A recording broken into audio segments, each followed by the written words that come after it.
Uy, si Kapampam Kuya Junmi TV. Mukhang may lakad ah. Ano? Tara, sama tayo. Samahan natin siya kung saan siya pupunta at kung anong gagawin niya. Ano? Let's G? Let's G!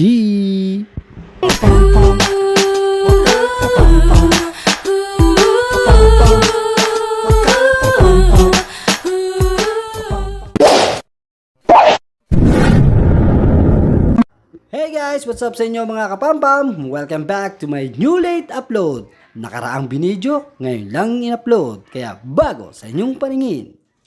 Yon mga kapampam, muli nagbabalik na naman po ang ating Kuya Junmi TV na papampam. Wala naman akong pakialam sa'yo. Sino ka ba? Dito sa kanyang new late upload. So ayan, tara, samahan natin siya kung saan siya pupunta at kung anong gagawin niya. So sa mga oras na yan, naglalakad siya palabas at papuntang sakayan ng tricycle. Paano masabi? Uy, ang galing oh, lumulutang ang kanyang mga paa oh. Ang galing! Ang galing! Kaya pala, nakasakay na pala siya sa tricycle. So hindi niya na nabidyohan yung hanggang doon sa kanya pagpunta sa terminal. So ayan, at bumibiyahe na po ang ating kapampam Kuya Junmi TV doon sa kanyang pupuntahan. Sa kaya pupunta to, no? Ba't kaya kailangan pa natin si mama? Eh naku, sama na lang tayo. Ayoko! Ikaw na lang! So yan po mga kapampam, no? Nakababa na po ng tricycle si Kuya Junmi TV at patuloy sa kanyang paglalakad. At dyan na nga siya dumaan sa shortcut palabas ng kalsada ng Hugo Perez. O dyan po sa kanyang dinadaanan, dating open po yan yung may pader na yan.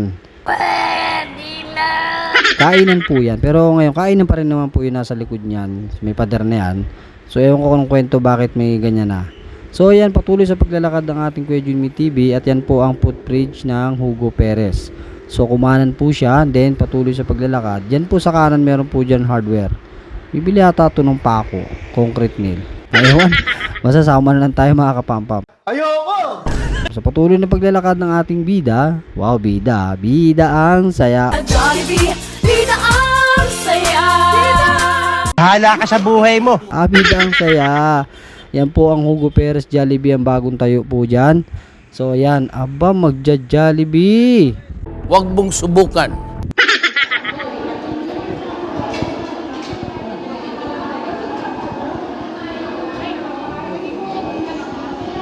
Okay. A few moments later. At ito nga mga kapampam, no, kung bakit nandito si Kuya Junmi TV sa loob ng Jollibee. So yan, sa nakikita nyo po, yan po ay mga kasama niya sa trabaho. Kaya po sila nariyan kasi dyan po ginanap ang meeting ng Cleanovation team. So yung mga kasama niya, yan yung mga cleaners. So cleaners din siya. At dyan na rin ginanap ang mga pasahod. Dyan na rin nagpasahod si Ma'am Jen. So ayan yung mga kasama, waiting. Isa-isang tinatawag ni Ma'am Jen. So sa meeting nga ay nag-open din ng bawat isa ng mga kanilang problema, kung ano yung nagiging problema sa trabaho. At yun nga, mga napansin yung attitude, then yung mga galawan, then by performance nga din sa bawat isa yung patungkol sa sahod. So yes, kay Junmi TV nakatayo. Ewan ko ba't nakatayo yan. Wala lang, trip niya lang tumayo.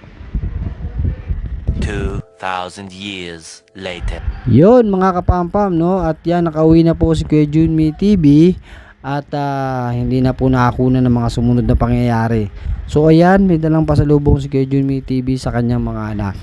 So that's it mga kapampam. Yan po mga kaganapan na nangyari kay Kuya Junmi TV kung saan siya nagpunta.